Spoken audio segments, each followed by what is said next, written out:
रांची में पुलिस का flag march, शांति व्यवस्था सुनिश्चित करने के लिए प्रशासन का एक्शन जारी। रांची में सुरक्षा के मद्देनजर 3000 पुलिसकर्मियों की तैनाती, ड्रोन के द्वारा इलाके में निगरानी। रांची हिंसा में अब तक कोई गिरफ्तारी नहीं, कल तक बंद रहेगा इंटरनेट। रांची हिंसा में चश्मदीद का दावा, नमाज के बाद अचानक भीड़ जुटी। रांची में हिंसा वाली जगह पर भजन करते दिखे लोगों ने हनुमान मंदिर में भजन कीर्तन किया। रांची में हिंसा के बाद हिंदू संगठनों ने आज बंद का ऐलान किया, पुलिस ने शांति बनाए रखने की अपील की।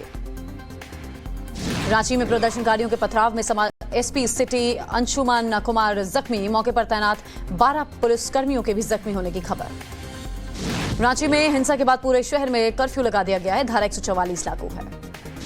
झारखंड सीएम हेमंत सोरेन की जनता से शांति बनाए रखने की अपील, कहा ऐसी घटनाएं चिंता का विषय हैं। रांची में हुए हंगामे पर पूर्व सीएम रघुवर दास का बयान, कहा लोकतंत्र में सभी को विरोध दर्ज करने का अधिकार, लेकिन शांतिपूर्ण तरीके से हो प्रदर्शन।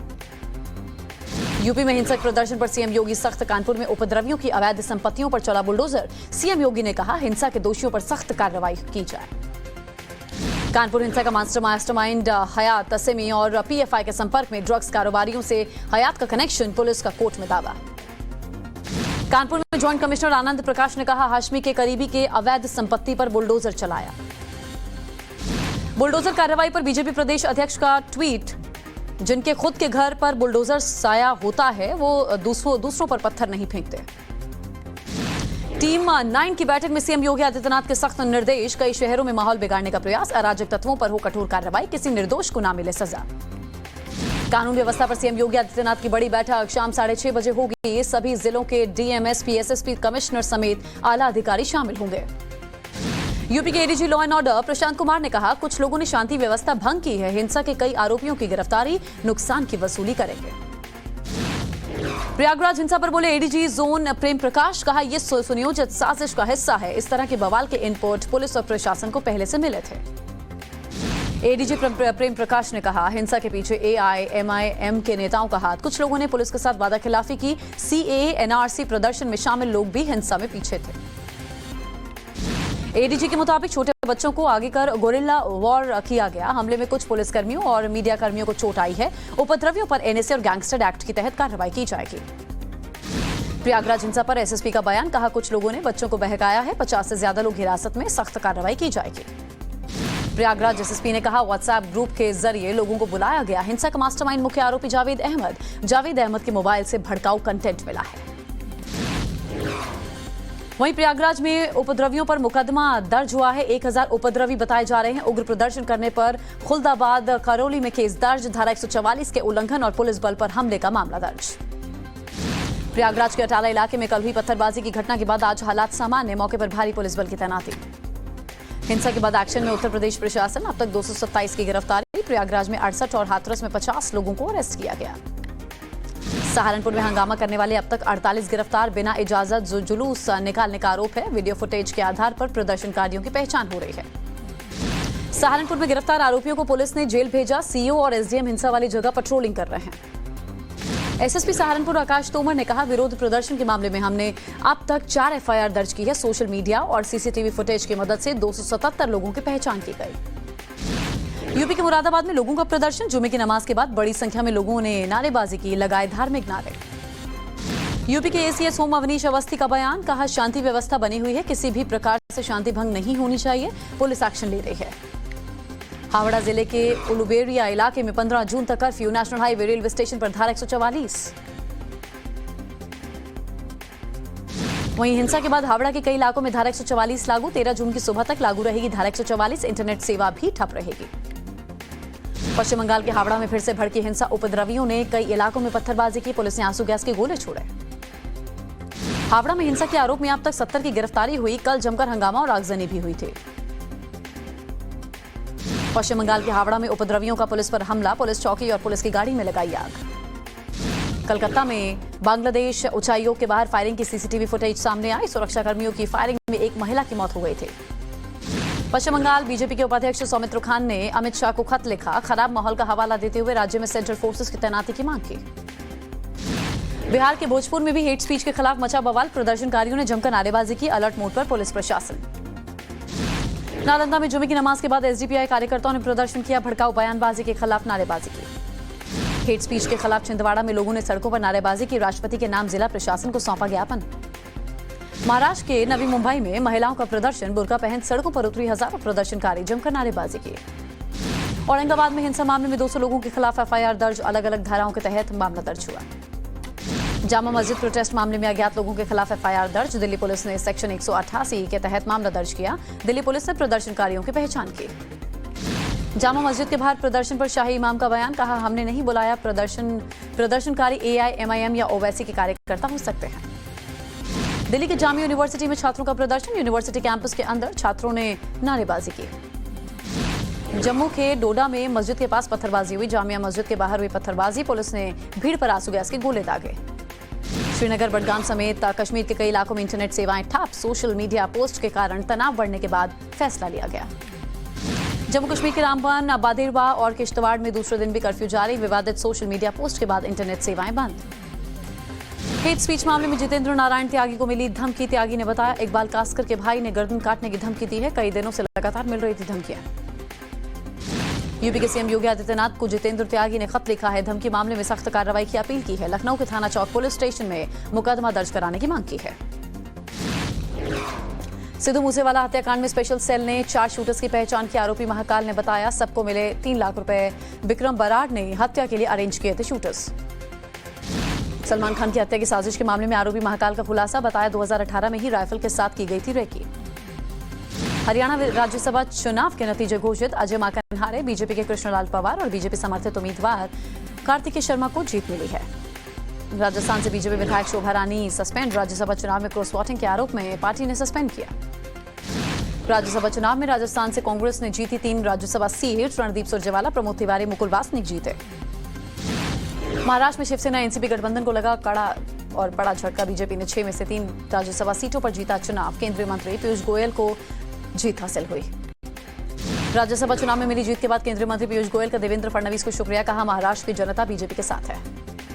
महाराष्ट्र की जीत पर बीजेपी कार्यकर्ताओं में जश्न का माहौल। विधानसभा के बाहर सेलिब्रेट किया। राज्यसभा चुनाव के नतीजों पर शरद पवार का बयान। कहा, नतीजों से अचंभित नहीं, यही उम्मीद थी। उद्धव ठाकरे ने रिस्क लिया। राजनीति में रिस्क लेना जरूरी है। फडणवीस पर शरद पवार का बयान। कहा, वोट पाने में कामयाब रहे फडणवीस। ये उनका जादू है। वोटों की गिनती में देरी बीजेपी की एक चाल है।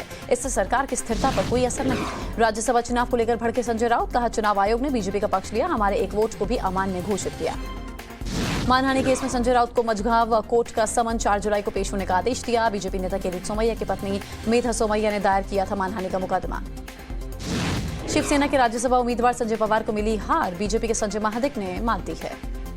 हरियाणा से राज्यसभा चुनाव जीतने पर बोले बीजेपी नेता कृष्णलाल पवार। कहा, पार्टी ने मेरे जैसे छोटे कार्यकर्ता को मौका दिया। अनुसूचित जाति की तरफ से बीजेपी को धन्यवाद। राज्यसभा चुनाव में जीते हरियाणा में बीजेपी उम्मीदवार कृष्णलाल टाइम्स नाउ नवभारत से बातचीत में कहा, पार्टी ने मुझे जो जिम्मेदारी दी है उसे पूरा करूंगा। हरियाणा की सीटों पर जीत के बाद बोले मनोहर लाल खट्टर। कहा, लोकतंत्र की जीत हुई है। सभी विधायकों का तहे दिल से शुक्रिया। राष्ट्रपति रामनाथ कोविंद आज हिमाचल आएंगे। अटल टनल का दौरा करेंगे। आज बीजेपी हेडक्वार्टर में होगा नो बीजेपी कार्यक्रम। 13 देशों में राजनयिक होंगे शामिल। जेपी नड्डा के साथ संवाद करेंगे। ज्ञानवापी धर्मांतरण को लेकर हरिद्वार में विश्व हिंदू परिषद की अहम बैठक। 2 दिवसीय बैठक में कई मुद्दों पर चर्चा होगी। पार्टी पदाधिकारी मौजूद रहेंगे। 14 जून को दिल्ली आएंगे सीएम ममता बनर्जी। 15 जून को विपक्ष के साथ कॉन्स्टिट्यूशन क्लब की बैठक में हिस्सा लेंगी। मीटिंग में विपक्ष के राष्ट्रपति उम्मीदवार पर होगा फैसला। अरविंद केजरीवाल और भगवंत मान का हिमाचल दौरा। आज हमीरपुर में छात्रों और शिक्षकों के साथ संवाद कायम करेंगे। लखनऊ में विजिलेंस विभाग की छापेमारी। एलडीए के पूर्व सचिव डॉक्टर रामविलास यादव के आवास पर रेड हुई। आईएमए की पासिंग आउट परेड शुरू। 288 ऑफिसर भारतीय सेना में शामिल होंगे। 89 विदेश कैडेट भी शामिल होंगे। अमरनाथ यात्रा से पहले सुरक्षा बलों का सर्च ऑपरेशन। पाकिस्तान द्वारा ड्रोन का इस्तेमाल कर आईईडी और स्टिकी बम गिराने पर सतर्कता। सांबा और पास के इलाकों में तलाशी जारी। आगरा में यमुना नदी में कम हुआ जलस्तर। पानी कम होने के चलते श्रद्धालुओं ने रेत से स्नान किया। बिहार के पूर्णिया में भीषण सड़क हादसा हुआ। सड़क किनारे गड्ढे में गाड़ी गिर गई थी। 8 की मौत हुई, 2 जख्मी। देश में पिछले 24 घंटे में कोरोना के 8000 से ज्यादा नए मामले सामने आए। 4000 से ज्यादा लोग कोरोना से रिकवर हुए। कोरोना के सक्रिय मामलों की संख्या 40,000 के पार। कनाडा के एयरपोर्ट पर कोविड टेस्ट से छूट देने का ऐलान किया गया। कोरोना जांच की वजह से एयरपोर्ट पर यात्रियों को दिक्कतें हो रही थी। अंतर्राष्ट्रीय हवाई यात्रियों के लिए अमेरिका खत्म करेगा कोविड टेस्ट की अनिवार्यता। सोमवार से कोविड टेस्ट की अनिवार्यता खत्म होगी। पूर्वी लद्दाख में चीनी वायुसेना सक्रिय, सीमा पर मौजूद चीन के 20 से 25 लड़ाकू विमान, सूत्रों से खबर। ग्रीस में केले के शिपमेंट में मिला 300 किलोग्राम कोकेन, 4 ब्रिटिश नागरिक गिरफ्तार। दक्षिण अमेरिका ग्रीस जा रहा था शिपमेंट। पाक अमेरिकी दल के इजरायल दौरे का इमरान खान ने विरोध किया। पाकिस्तान अमेरिका के 15 सदस्यीय दल ने इजरायल का दौरा किया था। रूसी नौसेना ने प्रशांत महासागर में युद्धाभ्यास किया। मॉक ड्रिल में शामिल हुए 40 युद्धपोत और 20 विमान शामिल हुए, रूस के रक्षा मंत्रालय ने जानकारी दी। इटली में उड़ान के दौरान लापता हुआ हेलीकॉप्टर, खोज में जुटी रेस्क्यू टीमें, हेलीकॉप्टर में सवार 7 लोग। अमेरिका के पेंसिल्वेनिया में कैंडी फैक्ट्री में हादसा हुआ। चॉकलेट टैंक में गिरे 2 कर्मचारी, दोनों को रेस्क्यू किया गया। ज़ेलेंस्की पर अमेरिका के राष्ट्रपति जो बाइडेन का बयान, बोले जब हमारी इंटेलिजेंस ने जानकारी दी कि रूस हमला करने की तैयारी कर रहा है, तब बात सुनने को तैयार नहीं थे ज़ेलेंस्की। ईरान के बैंक में लूट की वारदात को अंजाम दिया गया। तिजोरी काटकर बदमाशों ने 168 लॉकर चुराए, मामले में 13 आरोपी गिरफ्तार। बोलीविया में पूर्व राष्ट्रपति को 10 साल जेल की सजा। जेनिन आनेज पर तख्तापलट की साजिश, सत्ता का दुरुपयोग और संविधान के उल्लंघन का आरोप। आसमान में गिद्ध के साथ उड़ता दिखा पैराग्लाइडर, सोशल मीडिया पर 15 मिलियन से ज्यादा बार देखा गया वीडियो। भारत और साउथ अफ्रीका के बीच कल दूसरा T20 कटक में खेला जाएगा मुकाबला। सीरीज में 1-0 से आगे है साउथ अफ्रीका। विराट कोहली के फॉर्म में रिकी पॉन्टिंग ने किया कड़े शब्दों का इस्तेमाल, कहा खुद को झांसा दे रहे हैं विराट कोहली। कॉमनवेल्थ गेम्स 2022 से पहले भारत की उम्मीद को बड़ा झटका, पैर में चोट की वजह से ट्रायल से पीछे हटी मुक्केबाज मैरी कॉम। इंडोनेशिया ओपन में खत्म हुई भारतीय चुनौती, लक्ष्य सेन के बाद पीवी सिंधु ने निराश किया। क्वार्टर फाइनल में चूकी Olympic champion. AFC Asian cup क्वालिफायर्स में सुनील छेत्री से भारत की उम्मीदें, अफगानिस्तान के खिलाफ गोल दागेगी team India. Pop star Justin Bieber का आधा चेहरा हुआ लकवाग्रस्त। इंस्टा वीडियो में बीबर ने जानकारी दी है रामसे हंट सिंड्रोम से पीड़ित है। अभिनेता सोनू सूद ने कराई बच्ची की सर्जरी। बच्चे के जन्म से थे 4 हाथ और 4 पैर, सफल सर्जरी के बाद घर लौटे। बेयर ग्रिल्स के शो मैन वर्सेस वाइल्ड में नजर आएंगे रणवीर सिंह, प्रोमो में भालू के साथ भागते नजर आए। साउथ के स्टार अल्लू अर्जुन के खिलाफ केस दर्ज, एड में गलत जानकारी देने का आरोप। आर्यन खान की कस्टडी के दौरान एनसीबी के आगे छलके थे शाहरुख खान के आंसू, कहा आपने हमें बड़ा क्रिमिनल बना दिया। कस्टडी के दौरान आर्यन खान ने एनसीबी से पूछा सवाल, कहा आपने मेरी इज्जत मिट्टी में मिला दी, क्या मैं सच में जेल की सजा के लायक था।